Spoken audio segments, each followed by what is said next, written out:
Hello. তো পুজো তো চলেই এলো, আর কয়েকদিনের অপেক্ষা মাত্র। আমরা বাঙালিরা এই পুজোর জন্য সারা বছর অপেক্ষা করে থাকি। কি ঠিক বললাম তো?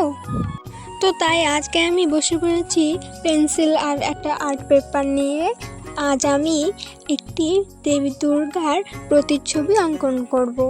জানি খুব একটা ভালো করতে পারবো না, কিন্তু তবুও চেষ্টা করতে হতি কি, তাই তো? আমি কোনোদিনও ড্রয়িং শিখিনি, কিন্তু নিজে থেকেই যেটুকু করতে পারি সেটুকুই চেষ্টা করি।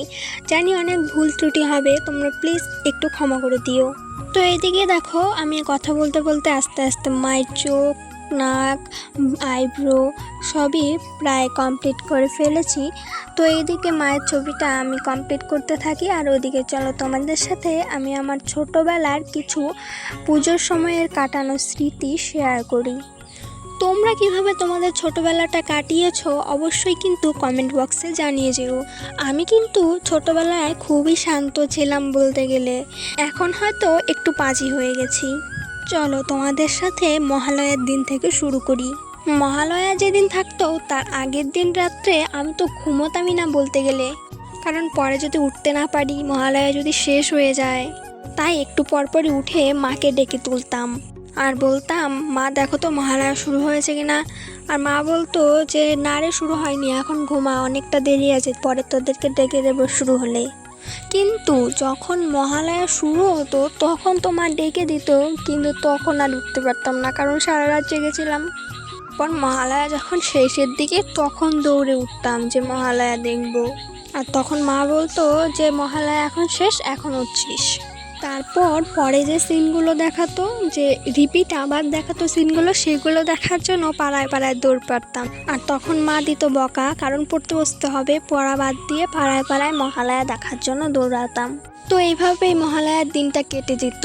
তারপর শুরু হতো জামা কাপড় কবে কিনে দিবে, জামা কাপড় কবে কিনে দিবে, কারণ আমরা মহালয়ার পরেই জামা কাপড় কিনতে যেতাম সবাই মিলে, মা, বাবা, ভাই, আমি সবাই মিলে একসাথে যেতাম জামা কাপড় কিনতে। আমার মনে হয় এখনকার সময়গুলো থেকে ছোটোবেলার সময়গুলো আরও বেশি সুন্দর ছিল, কারণ তখন যাই করতাম মা বাবার সাথে থাকতো, যেখানেই যেতাম মা বাবা নিয়ে যেত, যাই করতাম মা বাবা করে দিত। আর এখন যেখানেই যাচ্ছি একা, যা করছি সব একা একা। সেই ছোটোবেলার পুজোর দিনগুলো কাটানোর মুহূর্তগুলো এখন খুব মিস করি। আমার মতো আর কে কে আছো বলো তো, যারা সেই ছোটোবেলায় পুজোতে কাটানো দিনগুলোকে খুব মিস করো। তারপর তো শপিং করতে গিয়ে সারা দিন কাটিয়ে দিতাম। আমি, বাবা, মা, ভাই সবার জন্য একটা একটা করে জামা কিনতেই আমরা সারা দিন কাটিয়ে দিতাম।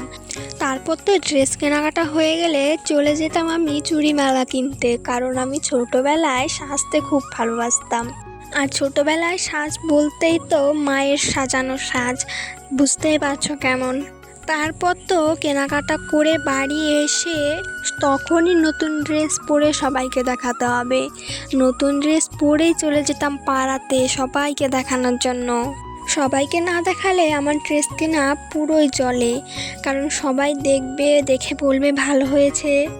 আর ভালো হয়েছে এটা সবাই বললো মানে আমার কাছেও খুব ভালো, খুব খুশি আমি। তারপর তো দেখতে দেখতে পুজো চলে আসতো, বাবা মার সাথে রেডি হয়ে নতুন ড্রেস পরে চলে যেতাম পুজো দেখতে। তারপর ঠাকুর দেখতাম, মেলা দেখতাম, দেখে বাড়ি চলে আসতাম। এইভাবে আমার ছোটোবেলার পুজোর দিনগুলো কেটে যেত। তো তোমাদের সাথে কথা বলতে বলতে এদিকে দেখো আমার মায়ের প্রতিচ্ছবি অঙ্কন করা হয়ে গেছে। তো আমি মায়ের একটা বাল্যকালের প্রতিচ্ছবি অঙ্কন করার চেষ্টা করেছি। তোমাদের কেমন লাগলো জানিও, ভালো লাগলে লাইক, কমেন্ট, শেয়ার করে দিও। টাটা।